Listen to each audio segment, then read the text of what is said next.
assessment on all the environmental stuff that they have, all the green infrastructure, all the rivers, ponds, everything. And they found that it was going to cost them 72 million to maintain all of this over the next 25 years. And they thought, oh God, I'm not going to manage to do that. But then they actually found out it's returning over £1 billion worth of benefit, primarily through public health. So obviously a huge bonus there. And this is also feeding into all sorts of things like social prescribing and forest bathing that you're seeing in places like China and Scotland. And places like Norway have actually found that have set up now farms where people can go and stay at if they're suffering with anxiety or they need a detox, and they're actually sending people out into the wilds to just get away from society because of the benefits it has that we all know.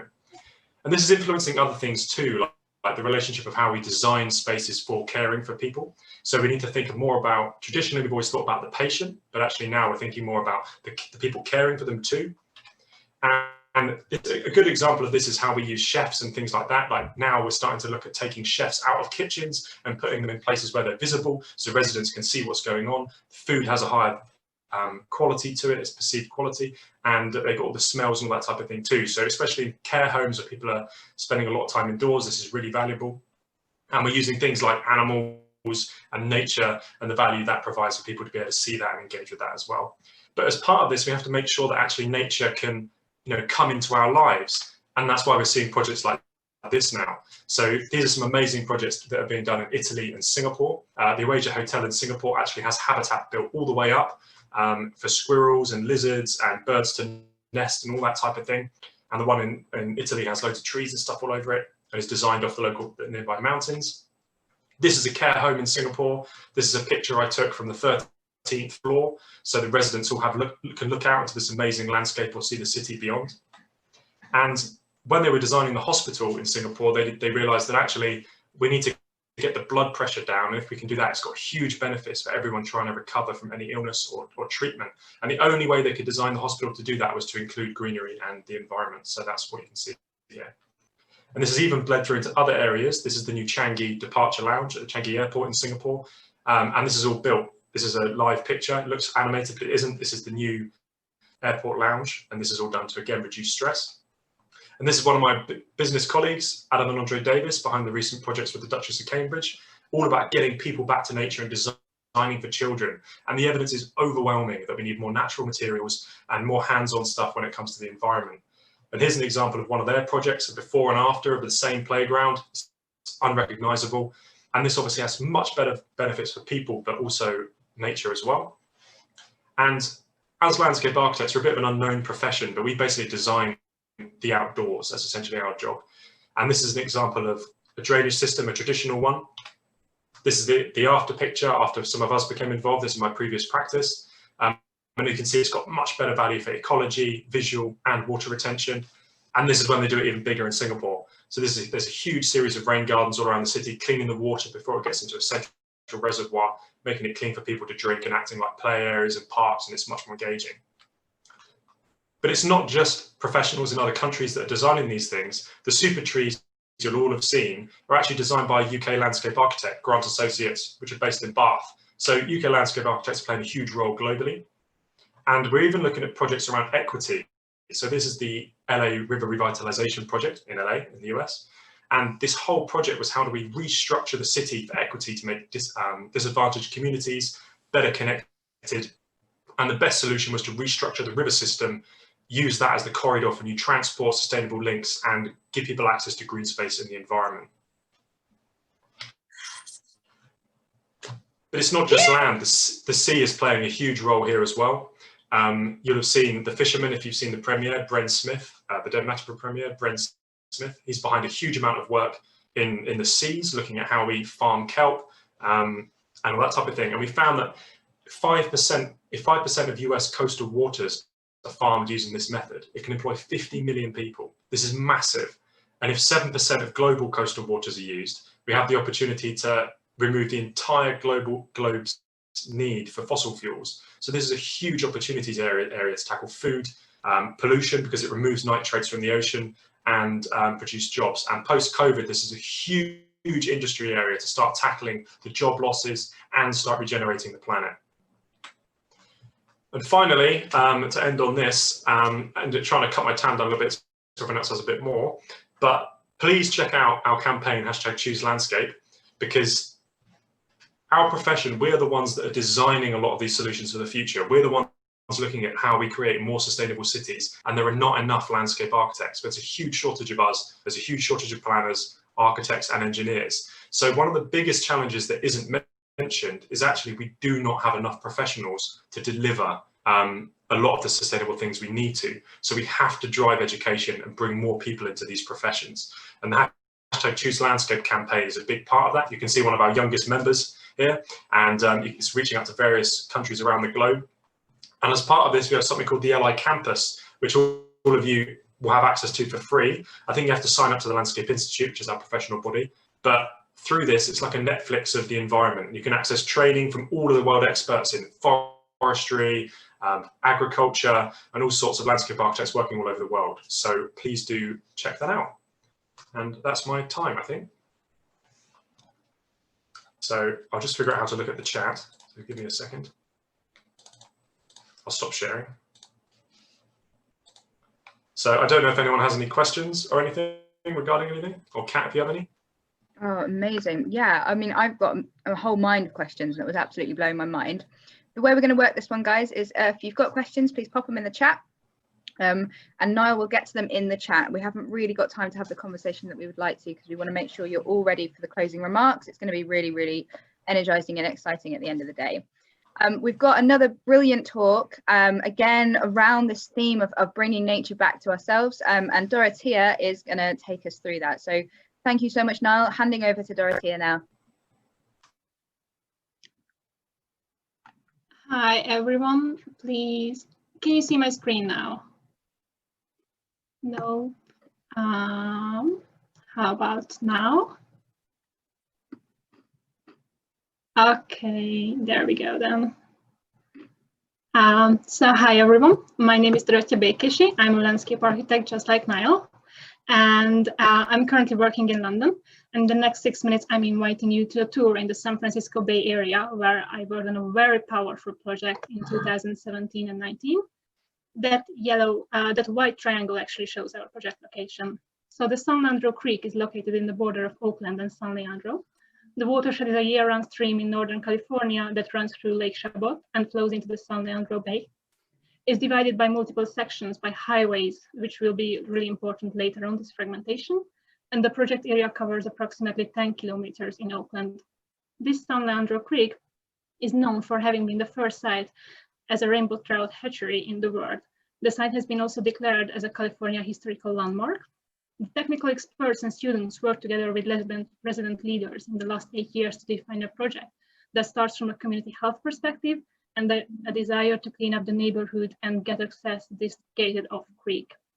The creek is inaccessible at the moment, as you see. However, it could be a perfect greenway where bikers, joggers, families can walk through and using this place without vehicles, connecting parks, local businesses, schools in a healthier environment. That's the view of the creek if you manage to get through the fence. And it's actually, as you see, very, very peaceful, tranquil. And suddenly you realize one major thing, which is really rare in California, that you can't hear the cars anymore. It's a really like closed place where you can walk. When I joined in 2017, I was designing flyers in English and in Spanish in order to reach out to local residents whose backyard has a connection with this creek. During this workshop, we presented maps, brought ideas to encourage the locals and ask their opinions and visions about the watershed. This is an inspiration board that you can see here. We presented different watershed transformations, and the main question was, how can you interact with nature? How will you have access to this creek? Is it a visual connection or more like a physical connection where you can touch the water surface? And during this design process, we tried to implement all of these into our design. In 2017, our proposal was granted by the state of California, and we received a $4 million fund. Through the grant, we were able to reach out a wider group and work together with the Roots Community Health Center, City of Oakland, Bay Area Air Quality Management District. However, many of the most successful collaboration happened to be with the Madison School. They organized after-school programs where we talked about how we can implement the green infrastructure in Oakland, and what actions should be taken. And it was amazing to talk with students from like 16 or 18 years old that have great ideas how to transform it. They even implemented the San Leandro Creek course into their education program. Therefore, kids will have access to the knowledge about a more sustainable way to design a city. So we already have our creek, we know the location, we met the locals, we met the professionals. So now it's time for design. In the work, we include 325 native tree species we used. We designed bike paths via swales and 3 neighborhood trailheads. Most significantly, the project will be a community design build effort that prioritizes hiring and evolving local residents and reflecting to their culture and the meaning of greening in the project.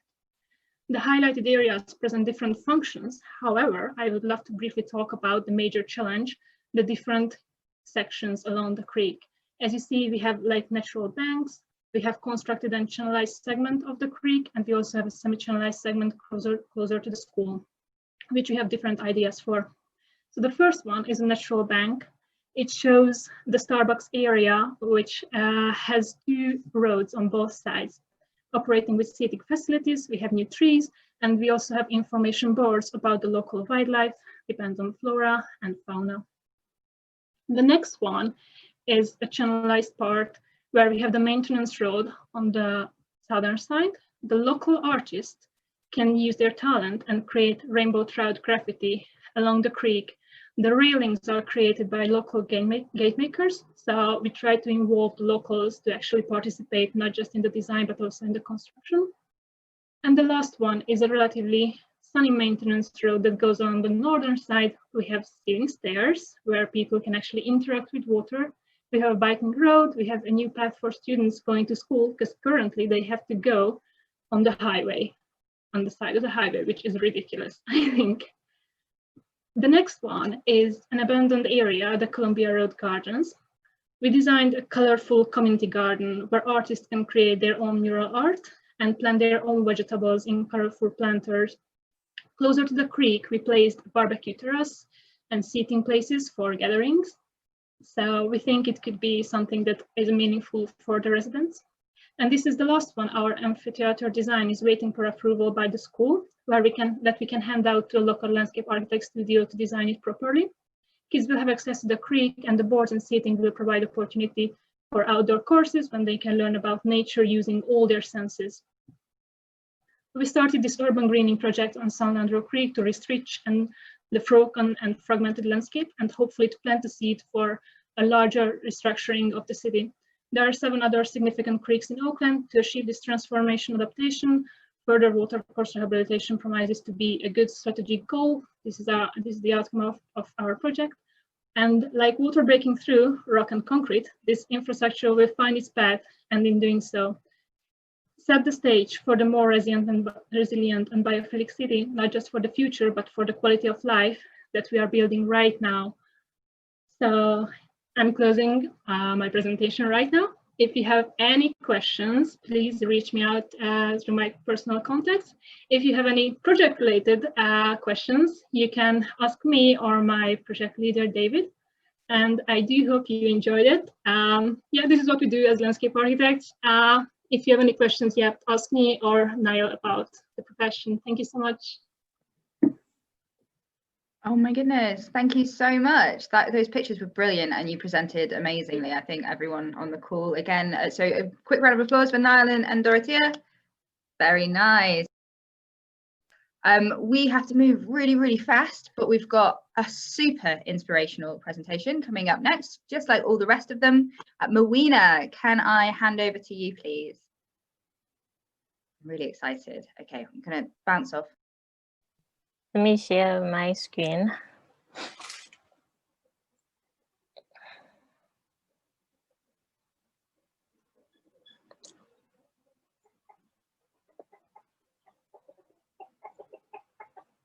Can you see my presentation? What we can see is kind of your images, so we can see. Okay. Okay. Can't see the presentation. Okay, so let me start. So hello. Mawina, sorry, we can't see your presentation. We can see the folder of images. You can't see the presentation? No, just the folder of images. So you need to go onto PowerPoint if possible. On PowerPoint. Wait. Let me just stop sharing and restart it because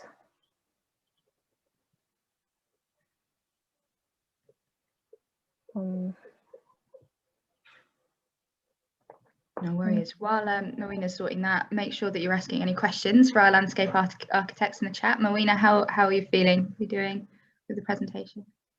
okay, I've found it. Can you see it now? Yes, we can see it now. You can see it? Yep, it's looking good. Okay. You go. Okay. Go for it. So hello, just like the poster indicates, my name is Mwamba. I am the founder of the Paideia project. This is an educational initiative that uses visual aids and innovative ideas by revolving around the 17 United Nations Sustainable Development Goals to ensure inclusive and equitable quality education and promote lifelong learning opportunities for all. As part of our continued effort for COVID-19 responses, this is a video presentation of a story quite close to me, relating it to the crossroads that Africa is in as the world tries to provide solutions for us. Honestly, we can't give first-world solutions to the climate crisis that we as Africa are facing right now. I hope for a more inclusive system as we collaborate in fighting this cause and encourage every single person to take care of our environment. It is these small steps that contribute to a better world for us all and future generations to live in. So when I thought about climate change, I initially wanted to talk about two practices that take place in my country, Zambia. The first being the Kuomboka traditional ceremony. This is practiced by the Lozi people found in the western part of Zambia. The whole ceremony is actually a movement of the Litunga, king of the Lozi people, from his compound in Lialui in the Barata floodplain of the Zambezi River to the Limulunga on higher ground. The second being the Chitemene system. This is an agricultural practice by the Bemba people found in the northern part of Zambia. The word Chitemene means to cut down. This practice involves clearing land for agricultural use, cutting down trees, burning them, and using the ash as a fertilizer on crops such as maize, millet, and sorghum. This is done during the hot, dry season, right before the planting season. One practice can be seen as solely depending on good weather conditions to take place. As we saw in recent years, the ceremony did not take place due to poor rainfall patterns that were experienced in the country. There was not enough water to kuomboka. The other can arguably be seen as a harmful practice to the environment. But keep in mind, this is a practice that has taken place for generations. But how do I relate the Kuomboka traditional ceremony and the Chitemene system in my small community? Well, let me give a brief background of where I live. I live on a dairy farm in Lusaka West, Kasupe area along Fengrove Road. Long ago, this area was owned by one Johannes Voster. He had over 500 hectares of land. So when the government reclaimed the land on the western side as I face north, they decided to partition it into farms that benefited from the Chunga stream. The source of this stream is Chunga Township right here in Lusaka, over 10 kilometers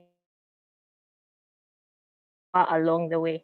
Some fun facts about it is that it forms a boundary between Matero and Lilanda townships, and flowing southwest to where I live in the countryside, it also forms a boundary between Lusaka province and Chiwombo district found in Central province. My parents bought this farm in the early 80s, and like many farmers that emerged from this area have benefited highly from this scheme. The stream allows for different methods of irrigation into gardens and animal paddocks, therefore being a source of livelihood for many subsistence farmers in my small community here. But with the growth of industrialization and urbanization in recent years, there are many people that are dependent on the stream for survival. For instance, in my area, there has been mushrooming of many small-scale farmers that are dependent on agriculture for all basic needs. These farmers do not only contribute to the food basket, but also make the economy better through employment opportunities for others, which is very beneficial as people have an income to have access to goods and services. But the downside is that it has led to messing with the river system. The trees along the river are being cut for charcoal production. The reeds are being removed to make mats. Trees and reeds are important parts of keeping water in a stream as they sustain the catchment area. Without them, the water keeps flowing, therefore leading to low water levels that cannot sustain the populace. This has also led to the contamination of water due to pollution. I remember the water being clearer than it is right now when I was younger. There has also been reports of high lead concentrates in the vegetables grown in my area. This may be due to the high accumulation of this metal in the water and soil. The stream is also being diverted into industries that deal in construction work. In as much as these companies provide cheap labor to the people along the stream, it also takes away from the farmers who barely make enough money to support their families. But just like the gap between the Kuomboka traditional ceremony and the Chitemene system, this is quite hard to debunk when you look at people benefiting from this stream but also harming it. The truth is, a lot of people in Africa are at this crossroads, remembering that, unlike most developed countries, we do not have access to financial and technological solutions that will help us take care of our environments better.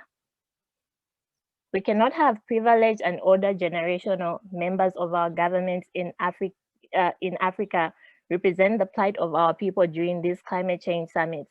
During this particular project, I realized that most farmers do recognize the effects of climate change, but they do not know what it means because this information is hardly broken down into terms that they understand, and most solutions are hardly applicable to them. My hope really is for the world to remember that climate change affects Africans. It affects me in my community. Therefore, it is important to include us in an agenda for clean water and sanitation, affordable and clean energy, sustainable cities and communities, climate action, life below water, life on land, and partnerships to achieve these goals. We only get one Earth. Let us always remember that. And finally, as an educational initiative, we are pushing the climate change agenda in the curriculum that is being taught in schools by providing innovative solutions to keep the younger generation steer the conversations, hence creating an environment of interest for both pupils and teachers and developing a cadre of young leaders and change makers in our communities. Adverse climate change is an adverse change on our culture. Thank you so much. Guess I'm done.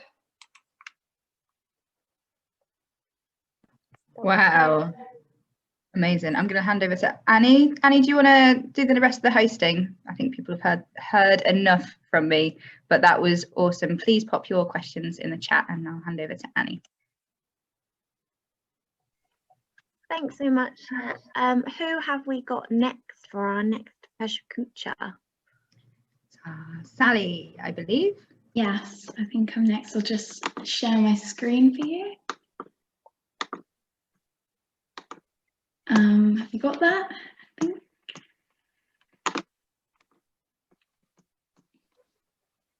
Okay, so hi everyone, my name's Sally and those presentations before me were really inspirational and amazing. So I'm a WWF Youth Ambassador and like you, I'm really passionate about our environment and I'm super excited to talk to you all about a 7-day basking shark research expedition I took on the Isle of Coll, and it was such an amazing conservation experience and I hope to share it with you guys.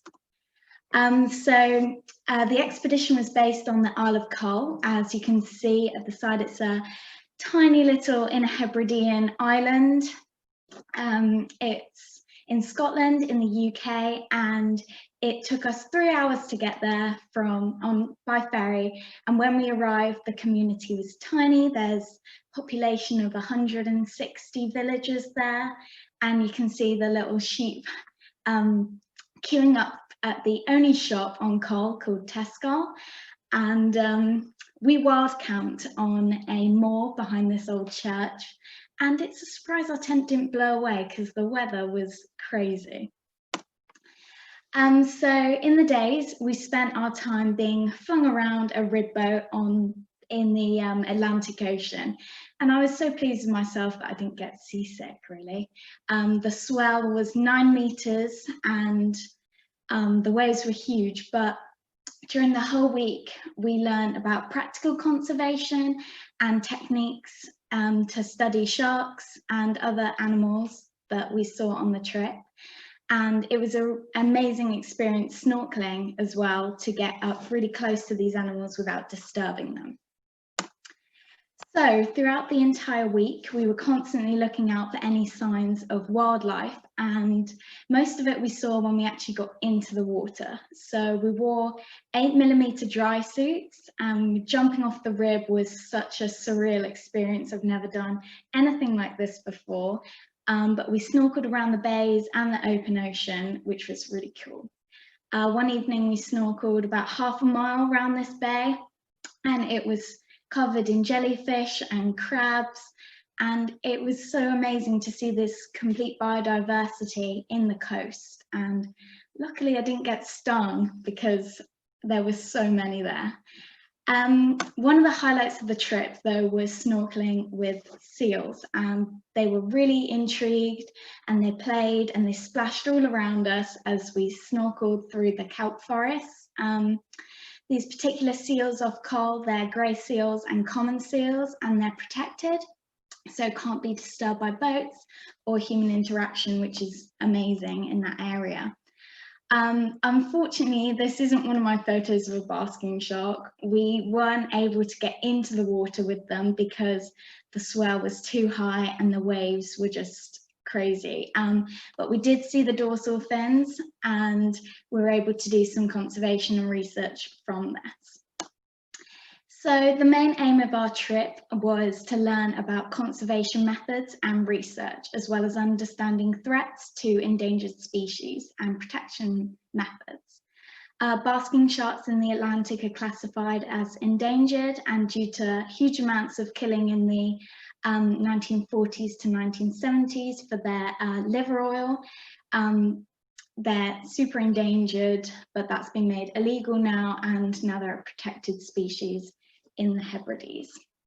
So our research was super important. We looked at plankton abundance, water samples and migration patterns. And even though our samples are all in the lab at the moment, we did realise that the migration patterns were a little bit unpredicted this year. We're not sure if that's just due to storms or water temperatures. So that's something that we need to look into detail in the next coming years.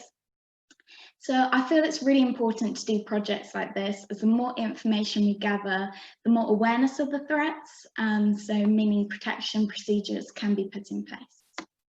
So before I carry on talking about the importance, I really wanted to emphasise the experience and such fun we had on this conservation trip. Me and my friend, we've just turned 17, so it was we had so much independence on this trip. We were camping on our own, we had to do all our cooking, all our washing and everything, but it was great getting back to nature and just seeing the wildlife. We also met such amazing people who, like myself and yourself, are so passionate about our environment. Most of the time we were super tired, we were cold, but we always forgot about this because the experience was just so amazing. And being on the back of the boat, it was impossible to do stuff. Changing into our wetsuits was such a challenge, and we didn't stay dry for long, but it just shows that like anyone can do this because we've never done it before, and it was such a great experience. Everything was unexpected. You can see the dolphin there, common dolphin, and it was super unexpected. We saw a huge pod leaping next to our boat, and that was just incredible to see. We've got to maintain this biodiversity. And yeah, so my last point I want to make is about protection. So now what we need is more protection strategies and opportunities for people to see the environment and understand how to conserve it. Our research and citizen science is a key part in this, as it emphasises the threats and just means bigger understanding to allow improvements. This can be done locally, as it really does spread globally, and inspiring others is the way forward, and it definitely can be done. So I hope you enjoyed my talk. If you've got any questions, please put them in the chat box. I'd be happy to answer any of them. Thank you. Thanks so much for that, Sally. That was amazing to hear. I'm very jealous of that trip. Okay, so I think that we've got Ninka next. if you would like to present, and you're talking about Biodiversity Action Europe. Fantastic. And a reminder, if anyone's got any questions for Sally, just pop them in the chat as well. Can you see my screen? We can, yes, thank you. Great. Okay. So hi everyone, my name is Ninka. I'm a young person from the Netherlands and my pronouns are she, her. And today I'll be presenting on Biodiversity Action Europe. See if I can change. Oh, yes. So Biodiversity Action Europe is a movement run by 10 young people from all over Europe. And we are a mix of people between 18 and 26. And most of us are representatives of a youth organization or other biodiversity initiative. And we met at a workshop in Brussels, which was one of the first workshops for youth organized by the Directorate General Environment of the European Commission, which is great to see that they're starting to invite young people to go into dialogue with them. And like many young people today, and undoubtedly many of you watching this, we feel a deep sadness as we witness the destruction that has occurred and is still happening all around us. And we feel anxious for our future, and as Europeans, we haven't even seen the worst of it yet. And we know that we need to act now, and we also feel the urgency. However, we also feel hopeful. And because for the first time, the environment is at the center of European policy. For example, the European Green Deal is a great start, and we are very happy that this is happening. However, it is not enough. It's not ambitious enough, and it also looks great on paper, but how will it be implemented? The EU always says they want to be a global leader, and we want to make sure they really put their money where their mouth is. So we decided to write a call for action and to try to squeeze ourselves into the spaces at the European institutions in Brussels where the voices of the youth are rarely heard. And if they are, they're not taken seriously. So youth are often tokenized. And our call for action is targeted at the EU, so the EU institutions, which include the European Commission and the European Parliament, but also the member states, so all of the countries that are part of the European Union. And our call for action is based on 3 points: engage, enforce, and enable, and I'll go through these now. So the first point is engage. We're calling for the EU to engage with science and society. So what does that mean? We demand for the recognition of biodiversity as the foundation of all life, and we want biodiversity to be taken into account at the core of every decision. We want biodiversity to be taken into account, and we want the EU to declare a biodiversity emergency to really start taking things seriously. And so we also call on the EU and the member states to truly engage with the international agreements. For example, the Paris Agreement. As some of the most polluting and highest emitting countries, historically and currently, we need the member states to take more responsibility. And again, not just on paper, but actually engage. The second point is enforce. We want the EU to enforce existing laws and regulations. So, by 2016, the EU had protected more than 10% of its marine areas, which is great, as they had decided on 10% of the oceans and the seas worldwide should be protected by 2020, I believe, which is an Aichi target. So they were on track to reach internationally agreed targets. And so that sounds great, but actually in reality, only 2% of protected areas, of the marine protected areas, have management plans in place, meaning that they aren't being managed according to a set plan, and therefore the protection only exists on paper. And we need the EU's policies to be implemented and enforced properly in order to achieve real impact. Another thing, despite the EU having loads of areas that are protected under something called Natura 2000, which means that sites are protected and managed to make sure that biodiversity is thriving, illegal logging still occurs in these areas. For example, in Poland and Romania, just to name a few. Another example is importing illegal timber from all over the world, which is driving deforestation. And so the EU has quite good policies already, such as the EU Timber Regulation and the Forest Law Enforcement Governance and Trade Action Plan, which is quite a mouthful. illegal wood is still being sold on European markets. Our third point is enable. We want the EU to really enable communities to reshape and celebrate our relationship with nature. So first and foremost, we need to acknowledge and protect the rights of Indigenous people in Europe. To this day, they face harassment and discrimination, and past atrocities have not been addressed. Their livelihoods and way of life are at risk due to climate change and biodiversity loss caused by unsustainable practices elsewhere. So up north, the effects of climate change and biodiversity decline are already being felt, and we call on the EU to do better. We also call for resources and opportunities for grassroots initiatives to reshape their relationships with nature. Many communities face difficulties in accessing funding and resources that they need. So I'm sure all of us can relate to that as young people. And so, for instance, there's this huge fund called the LIFE Fund, which is managed by the EU, which means that there's millions of euros available for conservation, for environment every year. However, these are not accessible to small grassroots initiatives and only to really big organizations that have huge capacity to actually write all of the applications and make sure that everything is in order to apply. And so we already gather support from 23 organizations across Europe, including some big ones like Wildlife Conservation Society and Conservation International, but mainly small grassroots projects, which are either youth-led or youth-oriented. And we really believe that we need to stand together in order to achieve change. So what does it all matter? Is it just another petition to sign, just another call for action? Well, yes, but also we believe that our call for action can achieve real impact. We will host an event at the EU Green Week, which is a week that every year is held to talk about green solutions and green opportunities and green policy. And we have a side event that we are hosting there in which we want to make policymakers really feel what the youth are feeling, because they already know the facts, they know the solutions, and we want them to feel the urgency, which we hope to achieve through an interactive event.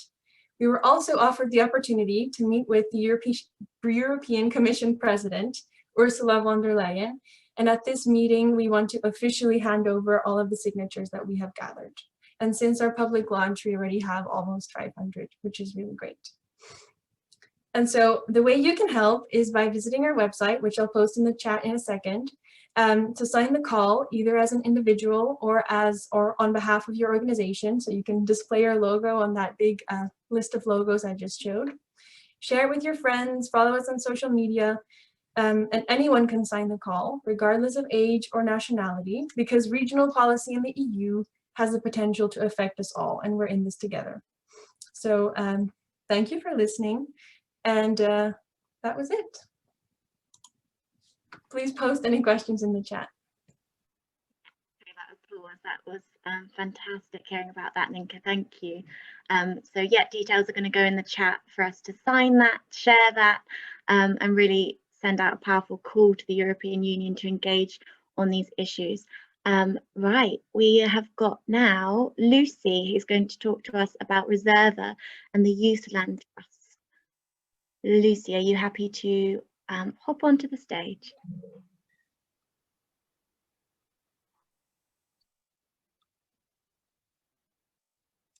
Okay, so I'm here today to talk to you about Reserva, the Youth Land Trust, an organisation that's working to empower youth, and we define that as anyone aged 26 or under, through conservation, education and storytelling.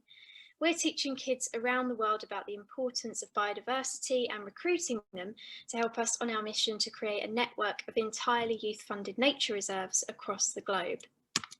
So I'm Lucy Houliston, I'm 21 and I'm one of Reserva's youth directors, media officers and youth council members.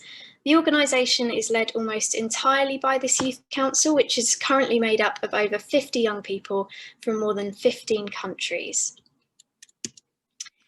As a kid, not only was I obsessed with nature, but I was also really creative. And so from a young age, I developed a keen interest in natural history broadcasting. I just loved the idea of how powerful stories and the media can be when it comes to engaging people with nature and spreading knowledge and important messages about the natural world and its conservation. So fast forward to now, and I'm lucky enough to be doing a job in which I get to combine my love of the natural world with filmmaking and writing. So I work as the digital content producer for the Sloth Appreciation Society, where ultimately I aim to educate the wider public about sloth biology and ecology and inspire action for their conservation and welfare. The Sloth Appreciation Society was founded out of concern for this animal's future, in part because habitat loss and fragmentation has led to a rise in the number of cases of baby sloths becoming orphaned and brought into rescue centres in Central and South America, and of adults being injured by things like domestic dog attacks, power line electrocutions and vehicle strikes. And today, 2 out of the 6 species of sloth are classified as endangered. This is a pygmy sloth, which is recognised as critically endangered. But we all know that habitat loss is impacting animals of all kinds all around the world, and not just sloths in Central and South America. I was actually in Panama working to document life behind the scenes of at a wildlife rescue centre when I first found out about this project called Reserva, and it was my writing and filmmaking experience that led me to be invited along on a scientific expedition to Ecuador just a few months later. So one of the organisation's flagship projects involves the creation of the world's first entirely youth-funded nature reserve in the Ecuadorian Chocó cloud forest. With the help of our partners at Rainforest Trust, we chose this 1,219-acre site, which is nestled deep within the Andes Mountains, as the site that we were going to focus on protecting. Why? Well, not only is it officially one of the most biodiverse places in the world, but it's also a vital carbon sink, an important wildlife corridor that connects to existing reserves, and it's home to hundreds of weird, wonderful and rare species, some of which can be found absolutely nowhere else. The problem is, like many other tropical forests, it's under intense threat from unsustainable agriculture, illegal hunting and destructive logging and mining activity. So this is an image that was taken on our. Scientists think that there are only about 15 to 20 mammal species left to discover in the entire world. Hang on, let me just accept this. Can you still hear me okay? Yep. Okay, I'll carry on. So one thing we didn't see were any. Hang on, I'm having computer issues. I just need to find.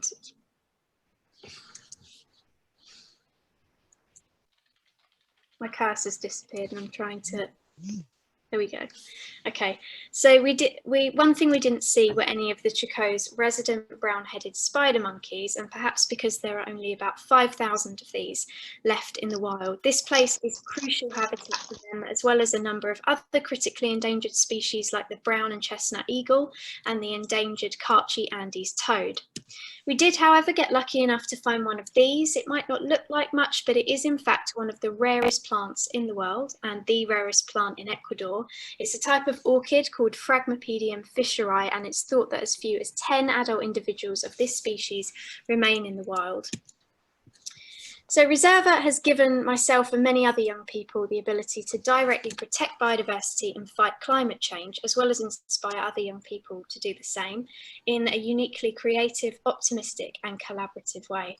But how can you be a part of this movement and help us in our mission to protect some of the incredible places, plants and animals you've seen today?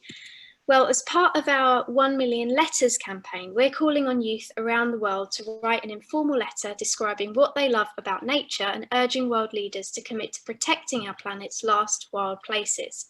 Each letter submitted to us will be matched with $3 to be invested into our youth-funded reserve projects, and they'll also be showcased and delivered directly to world leaders at the UN Convention on Biological Diversity. What's more, it will be part of National Geographic Campaign for Nature's 30 by 30 campaign, which aims to ensure that 30% of our planet is protected for nature and future generations by 2030. And you can find out more about the project over on our website. I'll drop the link in the chat. You can also donate directly to our project over on our website, or take inspiration from some of our youth council members and get creative with a fundraising project or challenge. So James Miller's series of virtual fundraising concerts that were streamed live on Instagram raised enough money to protect more than 6 acres of rainforest, while Joe Wilkins' recent 48-mile ultra marathon that he completed in a day somehow raised over £1,500 for the cause. Don't forget that you can also follow along with our work and campaigns on social media. You can find us on Instagram and Twitter at ReservaYLT, and on Facebook as Reserva the Youth Land Trust. So that's all from me. Thanks for listening.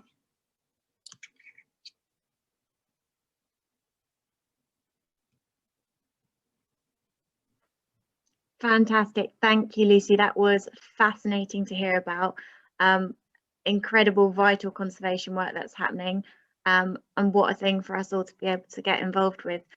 I believe that is all of our speakers today. So despite some technical issues, which you all handled like seasoned professionals, wow, what a lineup of speakers we've had. I have to say, all of those projects and organisations that were mentioned were amazing to hear about. Do follow up all the links in the chat, guys.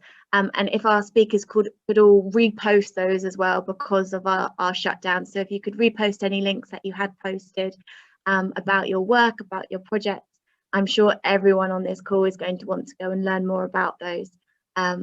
So that just leaves me to end our session with a massive thank you to everyone that's taken part. Really, truly inspiring.